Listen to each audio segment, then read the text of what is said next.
Okay, in the month of August, I attended a conference that's hosted by the Federal Reserve Bank of Kansas City, and I presented a paper, and I brought to the Fed officials who were in that meeting and a very, very important message, a message I thought was important, having to do with housing and the business cycle. In fact, that was the title of the paper that they asked me to present. And for whatever reason, macroeconomics has not noticed, and the Fed seems not to have noticed very adequately, that housing, although not very important in terms of long-run growth, is the most important sector when it comes to the recessions.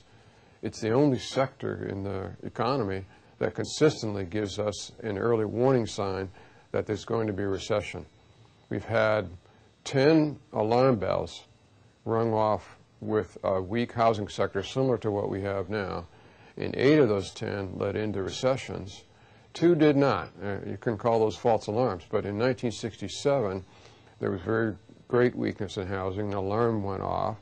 But weakness in housing was offset by the big ramp up in spending by the Department of Defense for the Vietnam War. So although that was a false positive, it was a correct alarm. And then again in 1951, housing was very weak, and it looked like based on housing we were going to go into a recession. But also in 1951, the Department of Defense ramped up spending big time, in that case for the Korean War. So housing has been a near perfect predictor that there's going to be trouble ahead. And anybody who's interested in controlling the cycle, which is one of the Fed's jobs, needs therefore to focus especially on the housing sector. And housing is very different from inflation. The other big problem that the Fed faces is to make sure inflation doesn't get off target.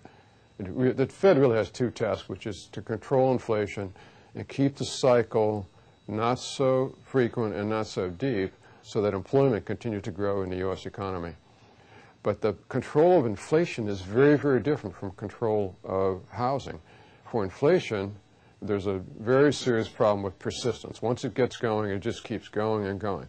So the Fed has to fight that every day or choose intense fights to try to stop that from getting out of control. For housing, it's not the housing itself that's persistent, it's the cycle that's persistent. Once it gets going, it continues to go, or it tends to continue to go. To fight the cycle, the Fed needs to intervene at just the right points in time. It's a little bit like pushing your daughter on a swing. She's swinging back and forth. You choose one particular point in the cycle to do that pushing, because you know that's when it has the most impact. The same thing is true with controlling the housing cycle. The right time for the Fed to intervene is when housing starts are normal but starting to rise, and the Fed ought to, at that time, rein it in a little bit to try to keep that rise a little less than it would be, because inevitably, if we build too many homes and we have too much appreciation of homes, we're going to get a turnaround with substantial decline in building like we're having now and a weakness in home prices. And the way to prevent that is have very forward-looking Fed policy that intervenes at just the right point in the cycle. That is when things are pretty good but getting even better. That's when the Fed has to jump in and say, no more of that. Right now, we're in a situation in which housing starts are fairly normal, but they're plummeting. And home prices are way high, but they're falling.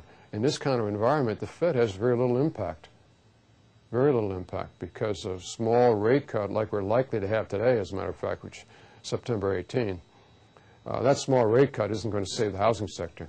So we're going to have a timeout and have really a deep recession when it comes to housing.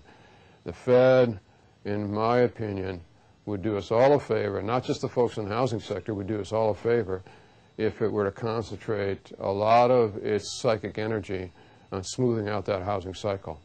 Now, the response, which I've already made a reference to, the response is the Fed's job is not to take care of one particular sector in the economy. It's not going to focus on housing. But that's not what I'm calling for. I'm not calling for a focus on housing per se, but rather my argument is that the housing plays such an important role in this cycle. That plus consumer durables are really what the pathology is all about. If the Fed wanted to smooth out the cycle, then it would take much more notice of the cycle in houses and in consumer durables for that matter.